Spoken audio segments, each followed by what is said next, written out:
Shalom, peuple de Dieu. Je suis la servante de l'Éternel, l'évangéliste Cathy Bastille.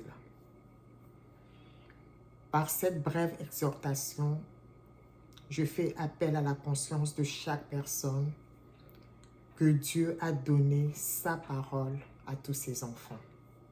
Il nous exhorte à le chercher dans sa parole, mais à ne pas le chercher vainement, car celui qui s'approche de lui doit croire qu'il existe et qu'il est le rémunérateur de ceux qui le cherchent. Aujourd'hui, je veux un peu marteler au sujet de la délivrance, car Christ nous a affranchis pour la liberté. Nous ne serons plus jamais sous le joug de l'esclavage. Le Dieu que nous invoquons, nous prions, nous servons, est un Dieu de délivrance. Jésus-Christ est venu libérer les captifs. Il est apparu afin de détruire les desseins du diable. Il est venu afin que ses brebis aient la vie et qu'elle ait en abondance. Il est bon pour un enfant de Dieu de désirer non seulement la délivrance dans chaque aspect domaine faire partie de sa vie, mais aussi de parvenir à la délivrance ultime afin de participer à l'enlèvement de l'Église pour échapper à coup sûr à la seconde mort. Jérémie 33, verset 3 déclare « Invoque-moi et je te répondrai, je t'annoncerai des grandes choses, des choses cachées que tu ne connaissais pas. Car il n'est rien de caché qui ne doive être manifesté, rien de couvert qui ne doive venir au grand jour, comme l'atteste Marc 4, verset 22. » Jean 8, verset 32 et 36 déclare « Vous connaîtrez la vérité, et la vérité vous affranchira. Si donc le Fils vous rend libre, vous serez réellement libre. » À savoir, la véritable délivrance n'est complète qu'en Jésus-Christ de Nazareth. Un jour, le Seigneur Jésus me dira « Ma fille va proclamer ma parole dans Jérémie 33, verset 3. Je te répondrai, je te révélerai des choses cachées, et je te montrerai même la source de toutes ces choses. » Et après avoir fait ce qu'il m'avait recommandé, par son esprit, le Seigneur commença à me révéler des choses que je ne connaissais pas depuis le jour de ma naissance. C'était horrible, inimaginable, beyond belief. Il me dira, je ne voulais pas te révéler toutes ces choses avant, car tu pouvais devenir folle. Il fallait que je te prépare d'abord psychologiquement. Et si je t'ai révélé toutes ces choses, c'est parce que tu es appelé à témoigner ma grandeur, car tu es un signe, un présage pour ta génération. Ainsi, la parole de Dieu libère, affranchit, délivre, guérit, bénit, enrichit. La parole de Dieu protège, sécurise, sauve, garde, pardonne, purifie, sanctifie, console, soulage. La parole de Dieu détruit, anéantit, pulvérise, décime, consume les œuvres du diable, comme l'atteste Jérémie 23, verset 29.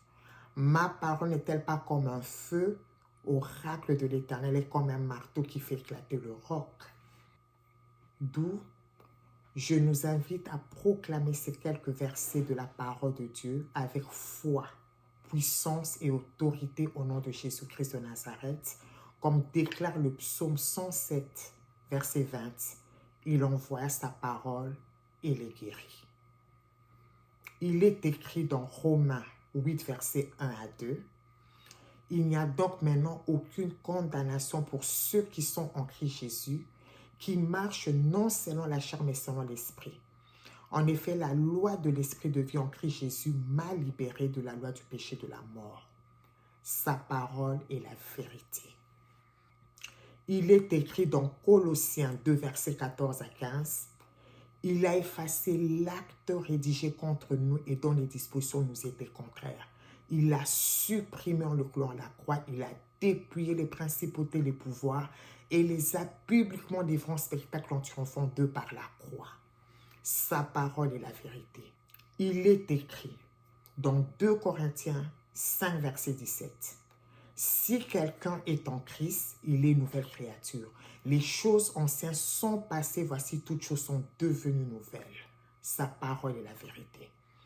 Il est écrit dans Galates 5, verset 1, c'est pour la liberté que Christ nous a libérés. Demeurez donc fermes et ne vous remettez pas de nouveau sous le joug de l'esclavage. Sa parole est la vérité.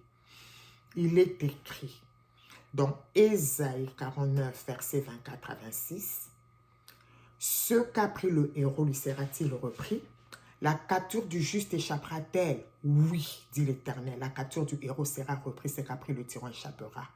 Je combattrai tes adversaires, je sauverai tes fils. Je ferai manger à tes persécuteurs leur propre chair, ils s'enivreront de leur sang. Comme de vin nouveau, et toute chair reconnaîtra que je suis l'Éternel, ton sauveur, ton rédempteur, le puissant de Jacob.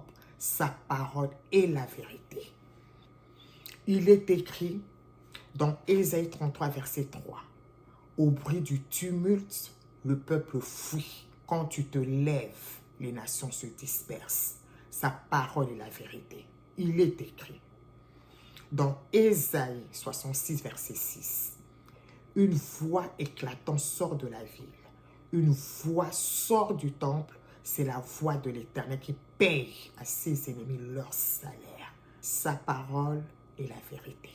Il est écrit dans Ésaïe 8, verset 10. « Formez des projets, ils seront anéantis.